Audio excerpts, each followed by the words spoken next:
Assalamualaikum warahmatullahi wabarakatuh. Halo semuanya, perkenalkan saya Benedikta Rorobulis pada Widiawati dengan NIM 2003 10010. Pada kesempatan kali ini, saya akan menjelaskan tentang fenomena reformasi birokrasi di Indonesia. Sebelum itu, mari kita kupas bersama-sama apa yang dimaksud dengan reformasi birokrasi. Reformasi merupakan perubahan terhadap suatu sistem yang telah ada pada suatu masa. Sedangkan birokrasi adalah kekuasaan yang bersifat formal yang didasarkan pada peraturan atau undang-undang dan beberapa prinsip ideal bekerjanya suatu organisasi. Jika digabungkan, maka reformasi birokrasi ialah perubahan pola pikir atau mindset dan budaya kerja atau culture set, aparatur negara atau suatu upaya untuk melakukan pembaharuan dan perubahan mendasar terhadap sistem penyelenggaraan pemerintahan, terutama menyangkut aspek-aspek kelembagaan atau organisasi, ketatalaksanaan atau bisnis proses, dan sumber daya manusia aparatur.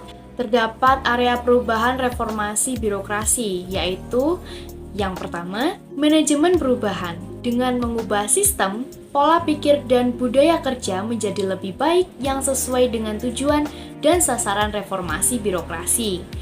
Yang kedua, penataan peraturan perundang-undangan dengan meningkatkan efektivitas pengelolaan peraturan perundang-undangan yang dikeluarkan atau diterbitkan.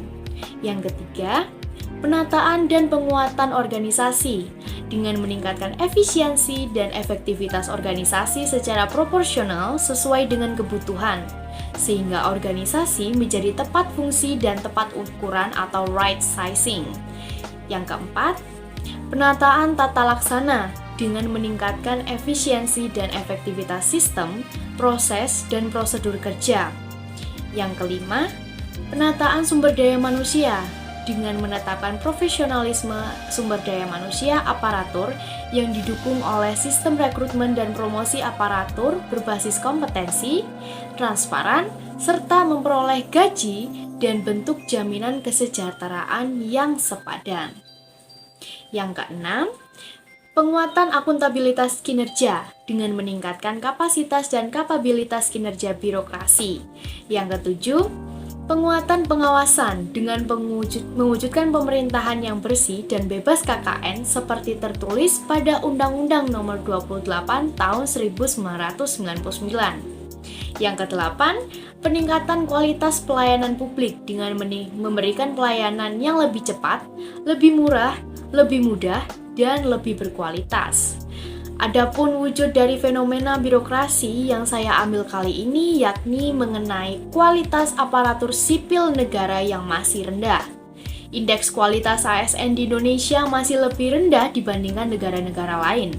Padahal, aparatur sipil negara memiliki peran sebagai pemberi pelayanan publik dan pelaksana kebijakan pemerintah yang diatur oleh Undang-Undang Nomor 5 Tahun 2014. Kinerja atau kualitas ASN yang baik menjadi tolak ukur keberhasilan pemerintah dalam memberi pelayanan kepada masyarakat.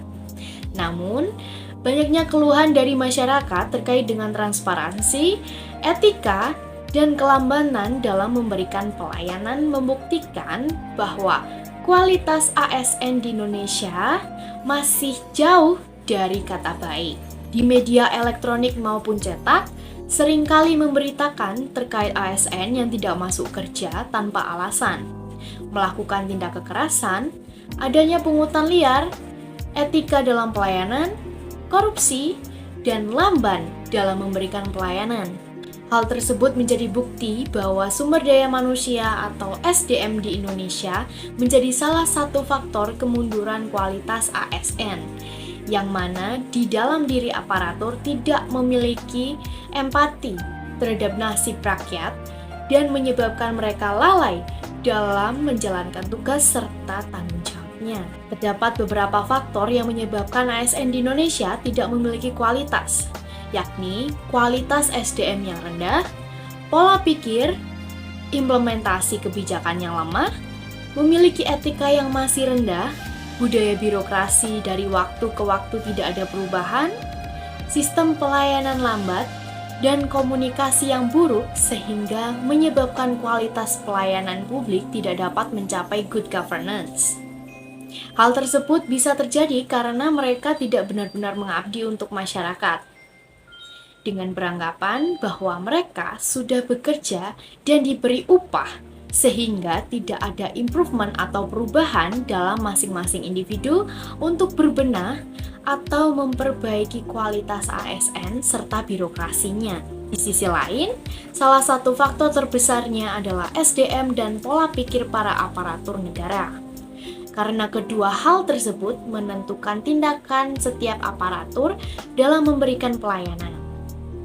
Jika aparatur memiliki SDM dan pola pikir yang baik, mereka akan tulus mengabdi demi kepentingan masyarakat, bukan untuk kepentingannya sendiri atau hanya sekedar sebagai suatu profesi semata. Adapun upaya pemerintah dalam menyikapi hal ini yakni yang pertama, melalui Kementerian Pendayagunaan Aparatur Negara dan Reformasi Birokrasi yang kemudian disingkat menjadi Menpan, pemerintah melakukan upaya peningkatan kualitas aparatur sipil negara dengan manajemen talenta untuk memetakan kebutuhan ASN sesuai dengan keahlian, perwujudan talent pool yang dikelola dalam bentuk database sehingga dengan mudah mengetahui ketersediaan talenta yang dibutuhkan dan meningkatkan keahlian kinerja ASN serta mengembangkan karir prestasi aparatur negara. Yang kedua, meningkatkan pengembangan sumber daya manusia bagi aparatur pemerintahan dengan pendidikan dan pelatihan atau diklat dalam meningkatkan efisiensi kerja serta juga produktivitas pegawai. Sasaran diklat adalah terwujudnya SDM aparatur pemerintahan yang memiliki kompetensi sesuai dengan persyaratan jabatan masing-masing. Yang ketiga, pemerintah juga memberikan sanksi berat kepada aparatur sipil negara yang tidak masuk kerja selama 21-24 hari tanpa alasan dengan menurunkan jabatan hingga pemecatan atau pemberhentian secara tidak hormat kepada ASN.